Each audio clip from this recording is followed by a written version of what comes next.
Welcome to the Refugio Joash. We've got a beautiful day here in the Dolomites again. Yesterday snowed all day, we've got fresh powdered snow everywhere and the sun has returned.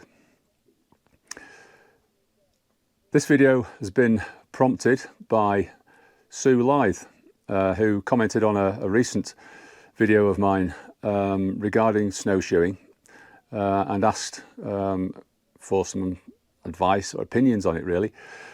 So I've put my response to Sue in the description of this video if you want to take a look at that.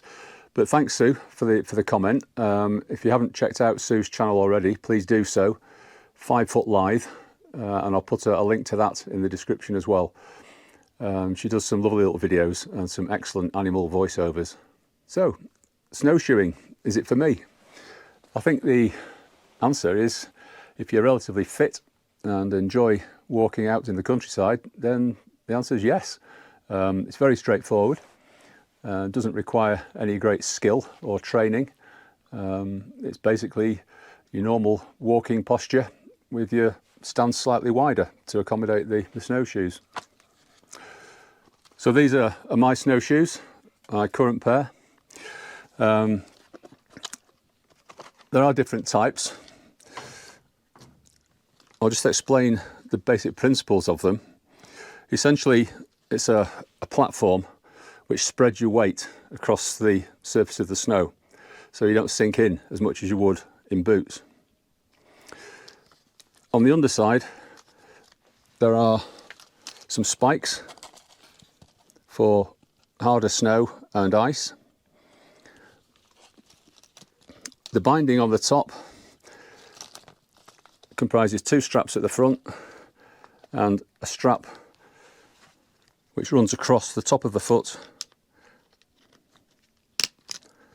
locks in and can then be tightened. The heel can be lifted for walking uphill, and on the front of these ones, the toe, if you can see that, has got effectively crampon spikes.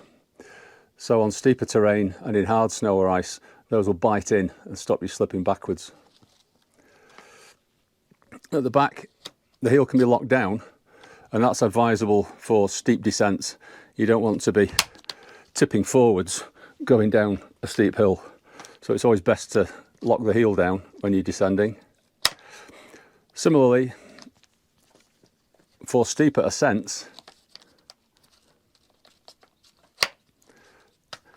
the heel can be raised so that your walking position stays flat, but the snowshoe is actually inclined uphill. It makes ascending a lot easier. So that's pretty much it for this particular snowshoe. There are others that are simply a flat base, and they're okay for soft snow, soft powder snow. You'll float more on those, but they rarely have the spikes underneath. There are also many makes out there that don't allow the heel to be locked down.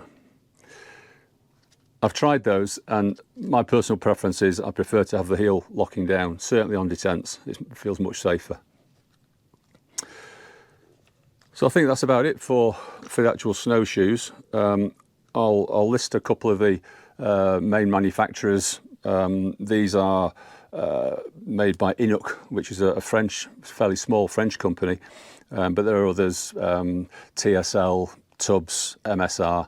So I'll put their website addresses on the description. Okay, I'm going to have a wee snack now, and then we'll head off down the meadow where there is quite a lot of fresh snow, and that will give you a good idea of how the snowshoes perform in the softer snow.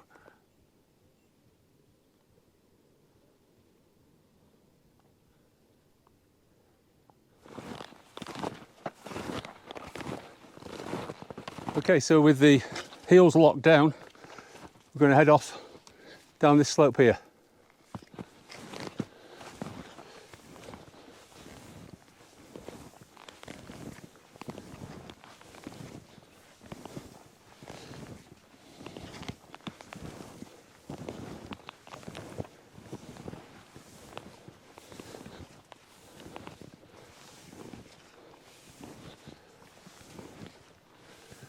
And with the heels unclipped, we can come back up.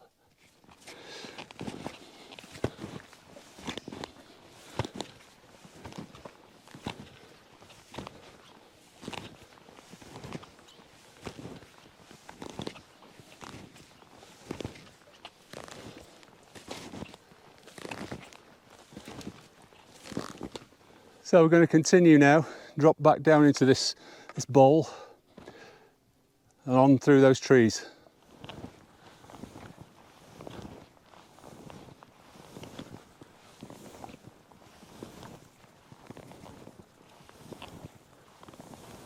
And the trick on this steeper stuff is to dig your heels in, get a good base on your heels, and it stops you sliding.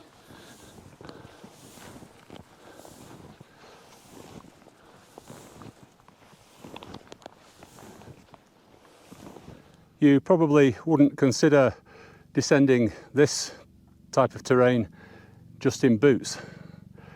You don't know how deep the snow is, how steep it's going to be, but the snowshoes allow you to travel across this sort of terrain relatively comfortably and safely.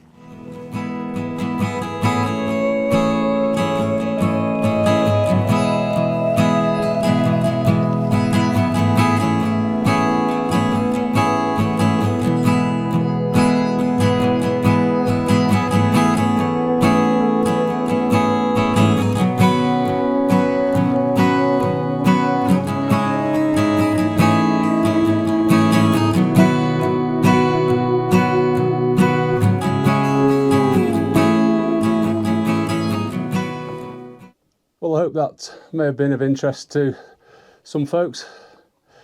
From here, we're just going to head down this final slope back to the car.